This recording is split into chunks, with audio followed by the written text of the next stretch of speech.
guys, Spirit Guide Messenger po. Welcome back po.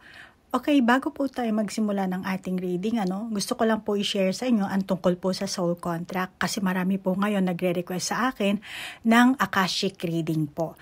Okay? So, ang pamamaraan ko kasi sa Akashic reading, through meditation po yan. Ako po ang magme-meditate. Then, humihingi lang po ako sa inyo ng permission at saka yung date of birth nyo, pati na rin yung picture nyo, hinihingi ko.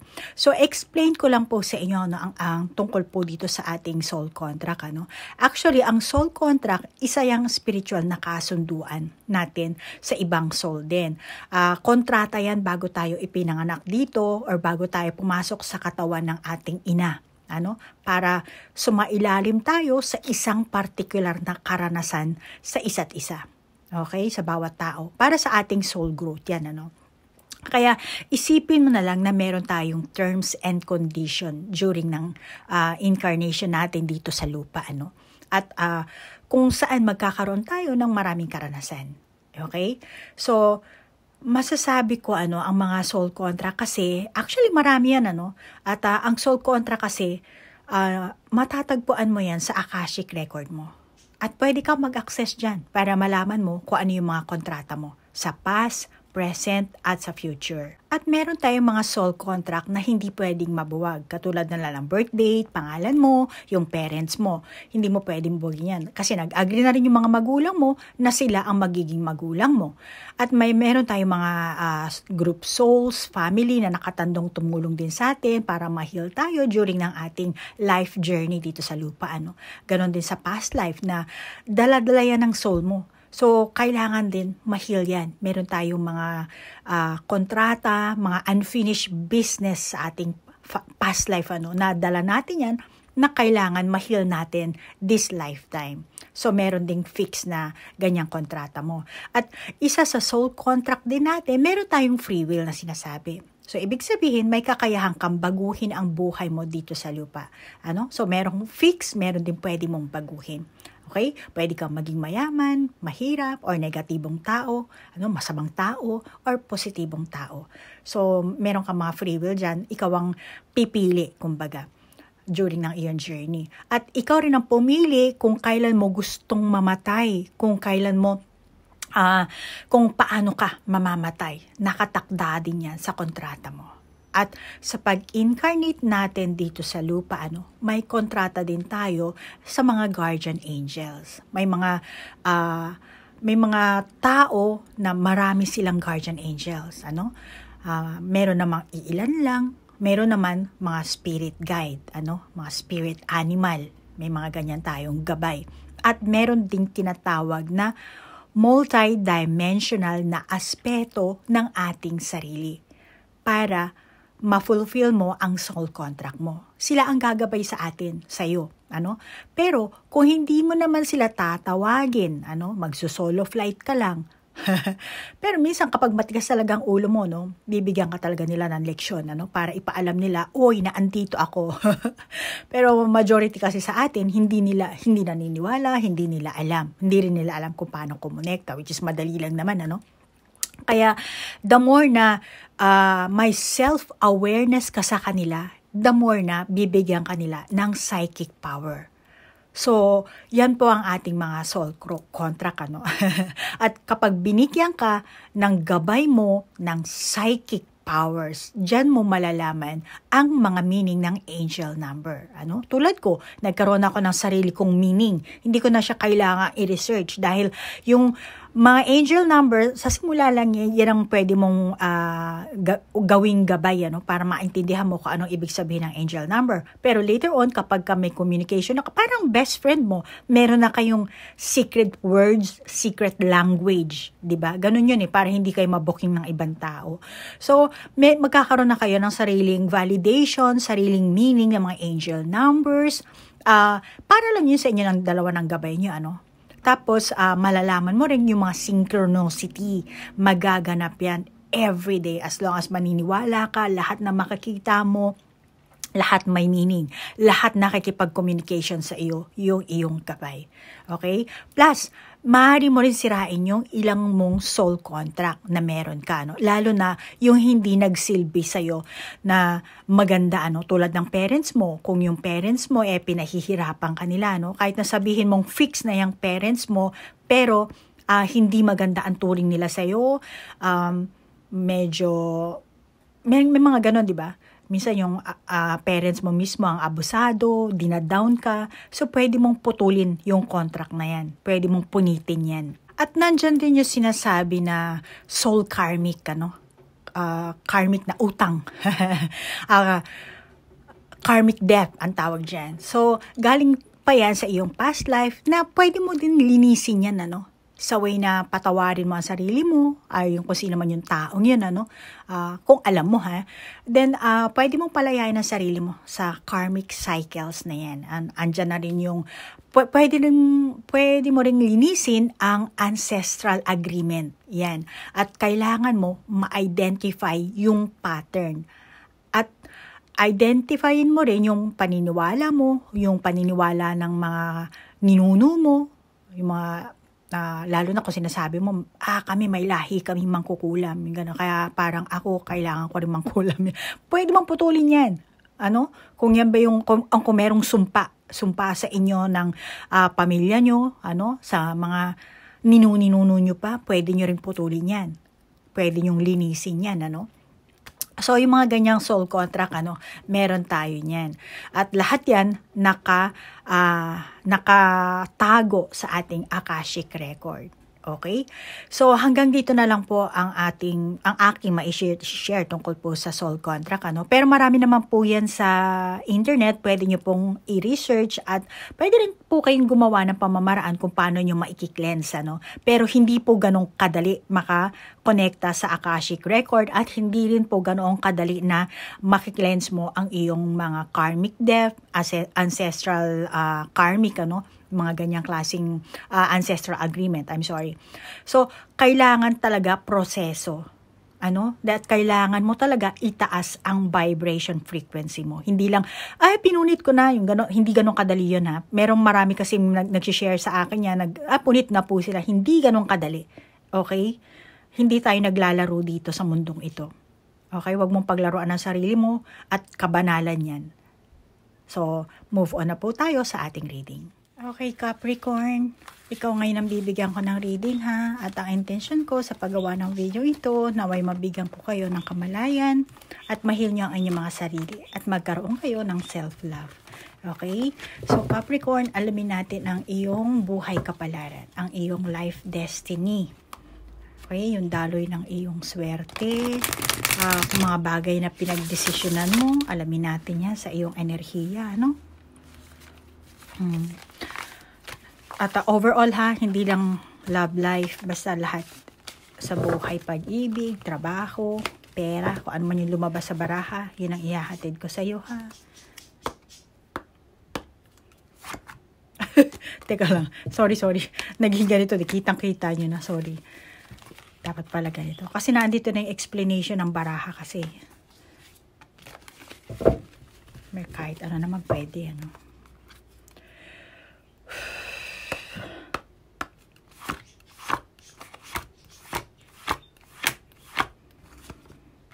Maya na natin open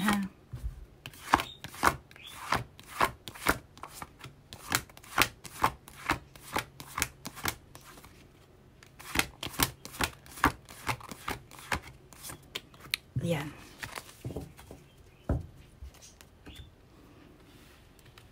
Diyan, the invincible shield. Diyan, symbols. Blending with spirit,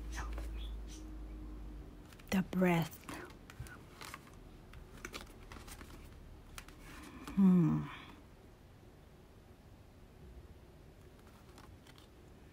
Meron ka mga napagdesisyonan dito, Tingin ko sa'yo, Capricorn, unahin ko siguro trabaho.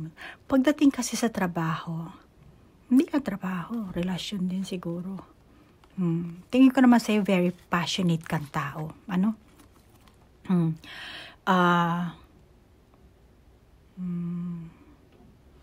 Tingin ko sa'yo, magtatagal naman ang mga relasyon na pinasukan mo. Or kung papasok ka pala ngayon, magtatagal. Pero, mas mapapalagay ka kung ang magiging karelasyon mo, may pera. Financially stable. Teka nga, kukuha muna ako ng iba pang baraha para makasure ako dito. Ito na lang. Tingin ko, mas komportable ka kapag yung magiging karelasyon mo, financially stable siya. Alam mo, nakikita ko sa'yo, may mataas kang pangarap sa buhay. Maaring sa career mo, meron kang mataas na pangarap dito. Tingin ko sa'yo, ikaw yung tao na agresibo. Agresibo. Ikaw yung tao kapag meron kang sinet up na bagay, gusto mo talaga siyang mata mo. Meron kang sinet up na goals, for example. Gusto mo yung ganitong klaseng posisyon. Ganitong klaseng relasyon. Gusto mo mapasa kamay mo yun malaglag sa kamay mo. Kaya kahit nasabihin mong umabot yung relasyon nyo, umabot ng matagal, let's say 4 years na, 5 years, pero ang pinaka set up goals mo dito maging kayo, magpakasal kayo or tingin ko talagang mag-aantay ka at magpupursige ka, magiging agresibo ka para mapasa kamay mo kung ano man itong goals na sinet up mo dito. Siyempre, meron ka rin pangarap, Kaya, talagang gusto mo talagang mapasa kamay yan, kung ano man yan. Nakakita ko sa'yo. The world. The world. The world. Okay.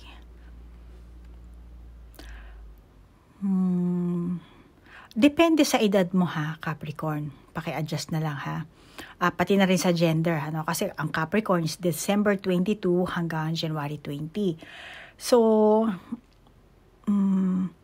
masasabi ko maaring dumating or ngayon pa lang darating sa'yo yung ganitong klaseng enerhiya na tingin ko sa'yo magiging unique ka or gusto mo na maging unique.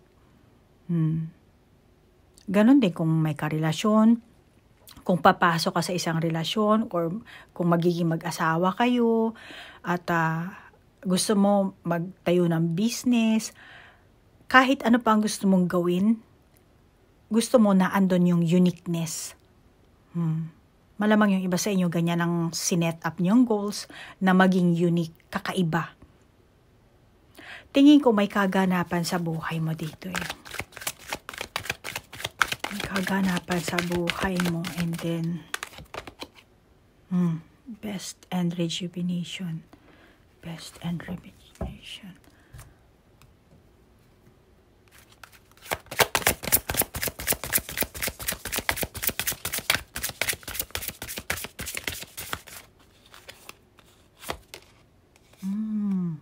Endurance rock.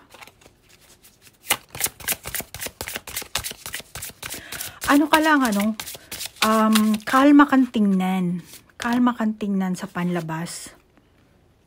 Pero ang totoo niyan, meron kang kailangan na nahihirapan kang pumili or meron kang kailangang pagpilian na meron kang pagpipilian dito na mahirap na mukhang nag-aalinlangan ka, hindi mo alam kung anong gagawin mo, kung anong pipiliin mo, pero sa panlabas ng anyo mo, kalma ka lang. Tingin ng tao sa'yo, parang, si Capricorn, ano yan, okay yan, matapang yan, kumbaga tahimik na tao. Hindi nila nakakita kasi yung panlabas mong ano eh. Kaya, maaaring ikaw rin, Capricorn, hindi mo pinapakita sa kanila na nag-aalinlangan ka pala or meron kang dapat pagpilian, pero hindi ka makapili-pili. Ano? Maaaring iba sa inyo, in denial pa kayo. Ano? May mga nakatago kayong impormasyon, mga sikreto. Kaya malamang, yung iba sa inyo talaga hindi kayo makakapag-desisyon dito eh. May pagkalito, alinlangan, or may mga bagay kang dapat na pagpilian, na pagpipilian mo nga siya, pero pareho namang matimbang sa'yo. Alam mo yun? Maaaring ikaw din ang gumagawa ng hadlang sa buhay mo. Kaya hindi ka makapag-move forward, hindi ka makapili, wala kang progreso, or naghahanap ka sa, yung mga naghahanap sa buhay mo, walang progress. Ano? Yung iba sa maaaring sa career mo, walang progress. Love life mo, ganun din. Malamang hindi mo nakikita ng malinaw kasi paano mo naman makakita yung buhok mo nakatabon sa mukha mo o talagang hindi mo makikita. Yung mga bagay-bagay na nagaganap sa buhay mo, hindi malinaw. Kaya sinasabi sa inang baraha, tanggalin mo nga yung buhok mo, ano? Alisin mo nga yung buhok mo para makita mo, para maging malinaw. May kamalayan ka pero ayaw mo lang harapin. Itinatanggi mo siguro. Kaya denial ka dito eh. Ano? Capricorn. Kuha lang ako ng additional na baraha ha, Capricorn. Para magkaroon tayo ng kalinawan. Pero alam mo no, Capricorn, may sitwasyon ka na halos talagang masasabi ko na magkapantay talaga para sa iyo ha, na kapantay sa yung pinahahalagahan mo. Ano ba masasabi? For example, ikaw yung Capricorn na ikaw na bahala mag-adjust sa gender mo ha, pati sa edad mo.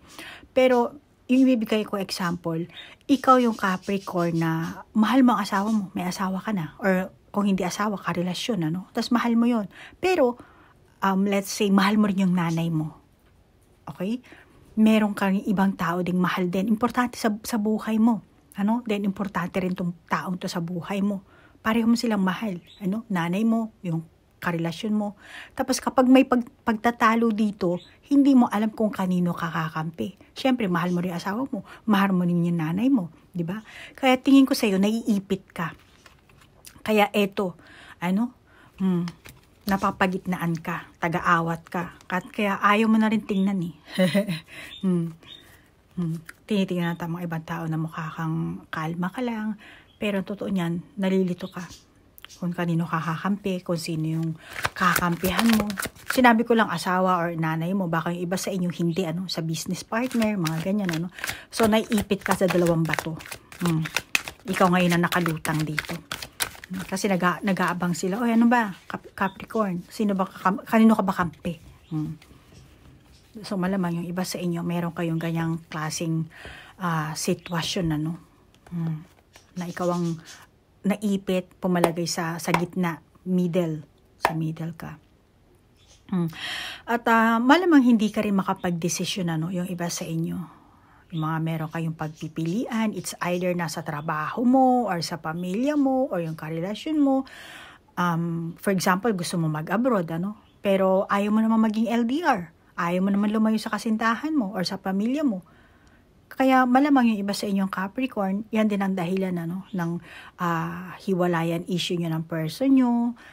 Dahil hindi maring ikaw ang hindi nakakita kung anong future or yung person mo.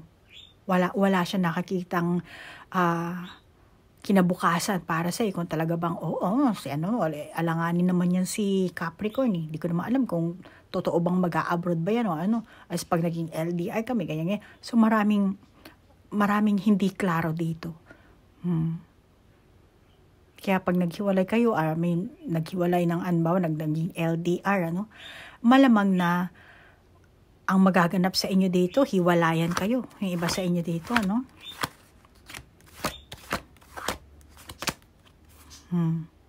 Hala, ayan na.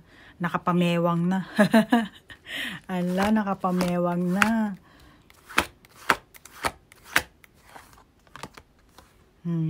Yes, papasok nga ang pera. Pero may kapalit. May kapalit.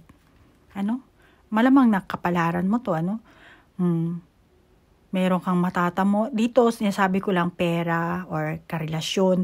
Baka meron pang iba, Ikaw nang bahala mag-adjust. So, meron kang matatamong magandang swerte, magandang buhay, pero merong kapalit na kailangan mong pagpilian. Pagdesisyonan. Maaaring yung iba sa inyo, may pera ka nga, nakapag-abroad ka nga, nakabili ka nga ng kotse, naging successful ka nga sa business mo, wala ka naman naging karelasyon, wala ka naman naging asawa, nagkahiwalay naman kayo. O yung mga pamilya mo, nagkawatak-watak naman kayo. So, malamang yung iba sa inyo ganyan. Or maaaring may Capricorn na hindi ka pa nga nagsisimula pero ganyan na naiisip mo kaya palagi kang alanganin. Baka ganito ang mangyari sa amin, baka ganun. Maaari. Depende dahil hindi naman lahat ng Capricorn pare-pareho kayo ng kapalaran. So take what resonate. Kaya Capricorn, yung iba sa inyo, meron talaga kayong inborn na sa inyo yung ganyang klaseng pag-uugali. Yung palagi kayong alanganin, hindi kayo makapag-desisyon. Inborn na yan sa'yo. Kung kanino ka, kung left and right ba, kung saan, anong landas ba tatahakin mo, palagi kang nasa sangang daan, wala. Hindi ka makapag-decide, hindi mo nakakita, hindi ka klaro. Working place, ganun din.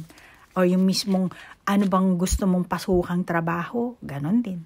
Hindi ka rin sigurado. Kasi nakatabon yung buhok sa mata mo. Paano mo makikita? Paano ka magiging klaro? Sa pananalapi mo.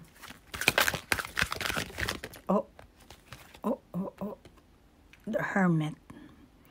Find a mentor. Take a break from society. A commitment to your spiritual growth.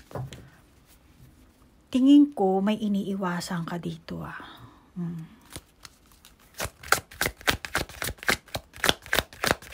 Iniiwasan mo na makagastos or gumastos or kailangan mong umiwas dahil andyan yung lion, angel strength. For example, gusto mo ng sapatos or motor, pero gusto mo rin ng cellphone, gusto mo rin ng laptop. Ngayon, sa pagpili, tingin ko sa'yo, hindi ka rin klaro. Ano ba talaga ang bibilhin mo? Ano ba talaga ang kailangan mo? Pero sinasabi dito sa inang baraha, kailangan maging klaro ka. Kung ano ba yung priority mo talaga. Unang-unang kailangan mo dito, ano ba ang priority mo sa buhay mo? Yun ang kailangan mo dito. Kasi kapag klaro ka dito, tatanggalin mo tong buhok mo sa mata mo. Haalamin mo kung ano talaga ang priority mo sa buhay mo. Doon lang magsisimula, dadaloy sa'yo. Doon ka lang magsisimula na makakahanap ng clarity. At pag nakahanap ka naman ng clarity, automatically, makaya mo makapagbitaw ng desisyon Ang kaso nga lang, wala Kaya kahit na merong swerteng dumating sa'yo, maging karelasyon man, pera man, trabaho man, tingin ko sa'yo, nauuna na yung takot mo na baka sunggabang ka nitong layo na malaking ito. Naandun Kaya ang kailangan mo dito, maging klaro ka para dumaloy yung pinaka mahusay na swerteng kapalaran mo. Ikaw mismo ang gumagawa ng conflict mo dito. Ikaw mismo ang nagtatakip ng mukha mo. Pinahihirapan mo ang sarili mo. Kulang ka kasi sa direksyon, kulang ka siguro sa sarili mo. Hindi ka makapagpili kasi. Hindi ka makapili. Gusto mo ng pagbabago pero hindi mo naman mababago-bago. Hindi mo alam kasi kung paano babaguhin. Maaaring yung iba sa inyo, naghahanap kayo ng spice ng inyong buhay. Pero hindi ka naman kumikilos. Paano mo naman makikita yung spice na yan, di ba? Yan ang sinasabi sa inyo ng baraha. At Diyan. Oh. See, community. Community. Actually, dito rin eh. Ito rin. So, masasabi ko dito.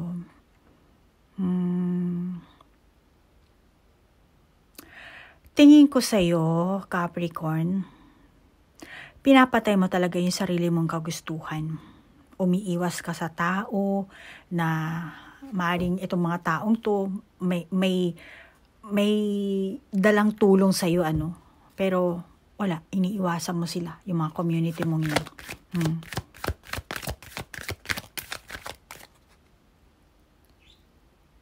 Bakit ganito ang ginagawa? Parang, alam mo, para lang mapakinggan ng, dito tatlo kasi, hindi ko naman sinasabing may third party. Pero, pinapatay mo kasi dito ang sarili mo, yung sarili mong kagustuhan, para lang mapakinggan mo yung hiling ng ibang tao. Maaring itong mga taong to, hindi kasi community, di ba? So, maaring itong mga taong to, hindi mo matanggihan. Hindi naman totally community, baka iba sa inyo, co-worker, mga kaibigan mo, or sarili mong pamilya. Mas inuuna mo, mas pinapakinggan mo yung hiling nila. Pero, sa kabila ng ganyang ugali mo, may ugali ka rin na mahilig kang maghanap ng pagkakamali ng ibang tao or ng karelasyon mo mismo. Inuuna mo sila pero tinitingnan mo yung pagkakamali nila. May mga tao sa paligid mo na ang tingin sa'yo, hindi ka mapagkakatiwalaan, at parang tingin nila sa'yo na ikaw ay aimless, unreliable, ano pa ba? Kasi tingin ko dito sa'yo, yung working life or yung love life mo, mukhang boring. Ayan, tumalasik na. Sige, ayan, the thinking woman.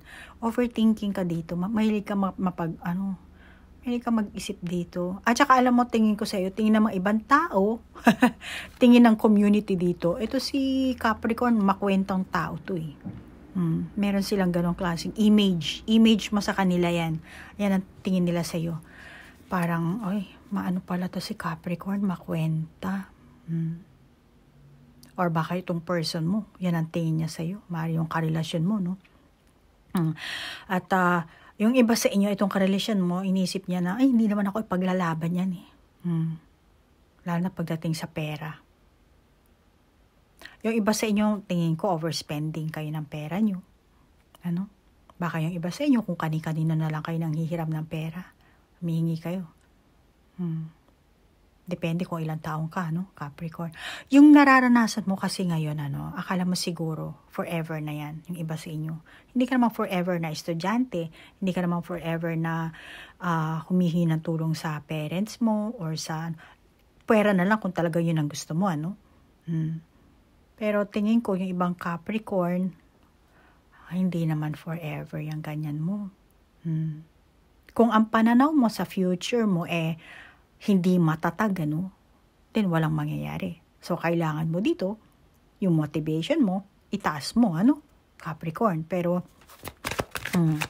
kailangan mo mag-aral ng maigi dito, Capricorn. Kailangan mo hindi mag-aral sa school, ha? Depende kung anong klaseng pag-aaralan mo dito. Buhay mismo ang pag-aaralan mo. Hindi lang sa school. Yung iba sa inyo, depende. Ayan na, door to value. So, kung may pangarap ka, Capricorn, mataas man ang pangarap mo o hindi, hindi ko alam kung gaano kataas ang pangarap mo dito. Nag-iintay ka na bumagsak kasi yung feather dito. At ito rin, bumabagsak pera. Pera ang bumabagsak sa'yo dito. May konektado yan sa first na barahan natin. So, una, kailangan mo disiplina dito. Disiplina sa sarili mo. Maging seryoso ka sa bawat kaganapan sa buhay mo, mga sitwasyon na pinapasukan mo, trabaho man, relasyon man, pakikisama man sa tao kasi may community, ano? So, kailangan mo talaga ng disiplina. At yung sitwasyon na papasukan mo, kailangan mo i-disiplinahin din ang sarili mo dun, ano? Kasi, meron kang bagong enerhiya na papasok dito sa'yo, ano? Maring dito nakakita mo yung ang babagsak pera at ang feather, pero hindi. May bagong enerhiyang darating sa'yo, babagsak dito. Maring bagong buhay, new cycle, ano?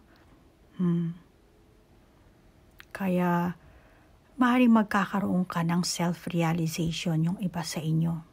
Kasi nga gusto mo ng high standard lifestyle, ano? Gusto mo may pera, mayaman. Malamang na may taong makikilala ka or makaka-impluwensya sa'yo kasi meron ka tayong community dito, ano? Tingin ko naman sa'yo, Capricorn, likas naman sa'yo ang maging responsible, yung pag-uugali mo. Kung hindi mo alam, ano? Dapat alamin mo yan. Harapin mo yung sarili mo, ano? Tanggalin mo na tong buhok na nakatabing sa mata mo, ano? Marami ka pang mga kakayahan na hindi mo pa alam kung ano bang meron ka. Mga nakatago pa to. Malamang na hindi mo pa nailalabas.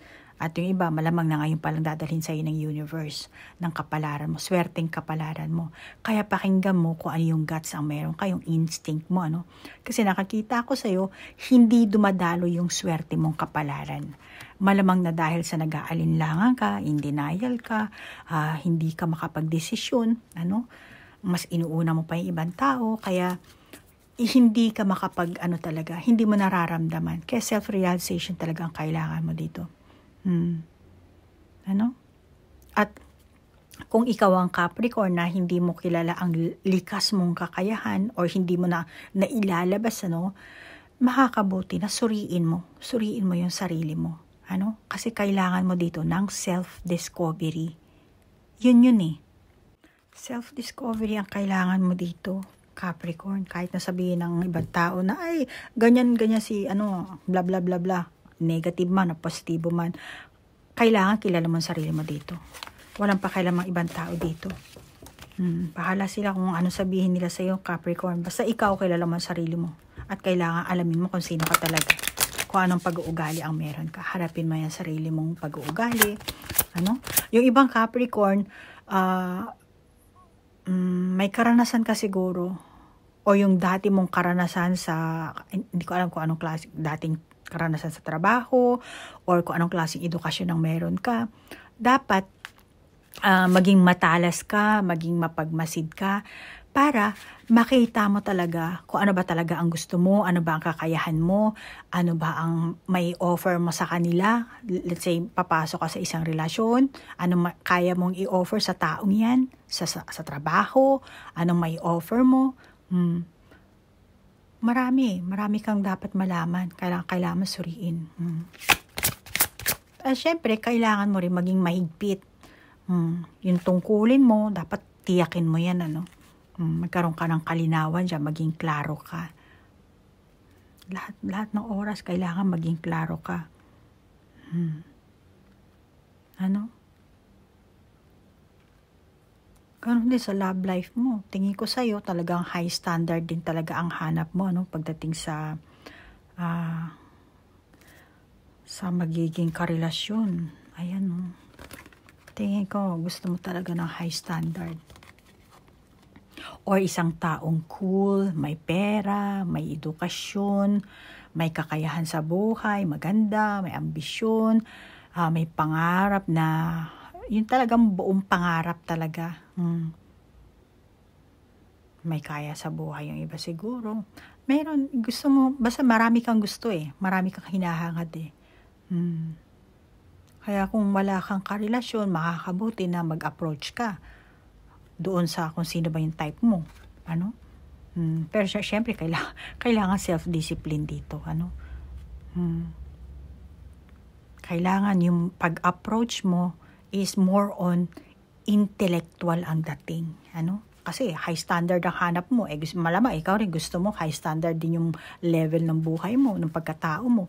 So, kailangan ipakita mo na may talino ka, na may elegant ang dating mo.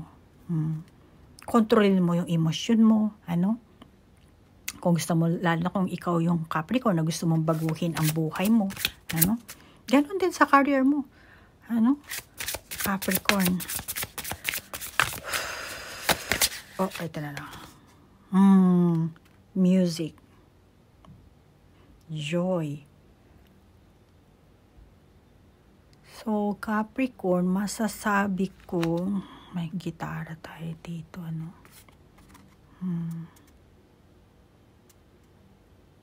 Tandaan mo, Capricorn, lalo na kung ikaw ang Capricorn na talagang walang tiwala sa sarili, ayaw mo talagang tingnan yung mga nangyayaring kaganapan sa buhay mo dahil hirap kang gumawa ng desisyon, hirap kang pumili, kung ano ba, ewan ko ano bang nahihirapan ka pa, maaaring yung iba sa inyo, wala ka talagang tiwala sa sarili mo at hindi mo na ilalabas siguro yung iyong lakas na katalinuhan, kakayahan, yung mismong skill mo, hindi mo alam na marunong ka palang kumanta, sumayaw, maggitara, sa kabila ng desert, kaya mo palang magpakasaya, malamang na yung ganon, hindi mo nakikita. Baka yung iba sa inyo, sinasabi mo malungkot ka kasi matanda ka na, ikaw lang mag-isa, or hindi ka namang matanda pero nasa desert ka, so meaning wala kang karelasyon.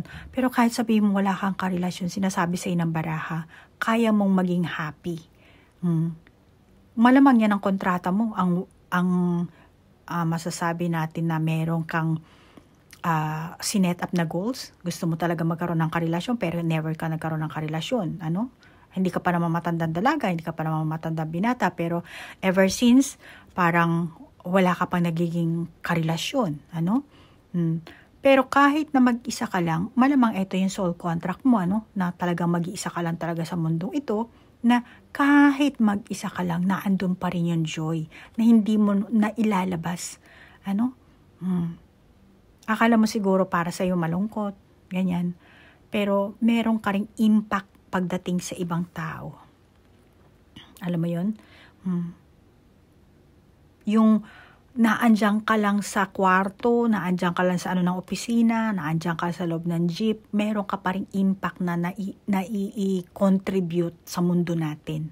Kaya huwag kang maging malungkot, Capricorn, yung iba sa inyo, Baka inisip mo, wala kasi akong karelasyon, wala akong magandang trabaho, pero meron kang goals na gustong mata mo, na which is matatamo mo naman. Kailangan mo nga lang talaga self-recovery, self-discovery, self-realization, at self-clarity. Maging klaro ka sa sarili mo, ano ba talaga ang gusto mo. Kailangan mo kasi makapag-desisyon dito, yung iba sa inyo, Baka yung iba sa inyo talagang kailangan mo talaga ng mentor dito. Taong magtuturo sa'yo kung ano ba ang dapat mong gawin. Kahit sa anong larangan pa yan, love life man, private life, or sa working life. Pero ang pinakalaban mo dyan kasi yung iyong karanasan. Yung iyong, kahit sabihin mo wala ka pa masyadong karanasan, meron ka ng karanasan. Yung kahit na sabihin mo wala kang karelasyon, wala kang magandang trabaho na hindi mo yung isiset up mong goal, meron ka pa rin karanasan dun. Yung hindi mo nakuha yung goal mo. Isa rin karanasan yun. Okay? At isa pa, tingin ko sa'yo, gusto mo ang laging may kausap ka, yung iba sa inyo, So, kung gusto mo talaga palagi may kausap, then makipag-communicate ka. Kung yun ang gusto mo talaga. Na siguro baka yung iba sa inyo hindi mo nagagawa. Kasi ang akala mo, wala kang strength. Ang akala mo wala. Meron. Marami kang strength. At saka, alam mo Capricorn, sa mundo natin, hindi ganon, hindi dapat give up ka ng give up.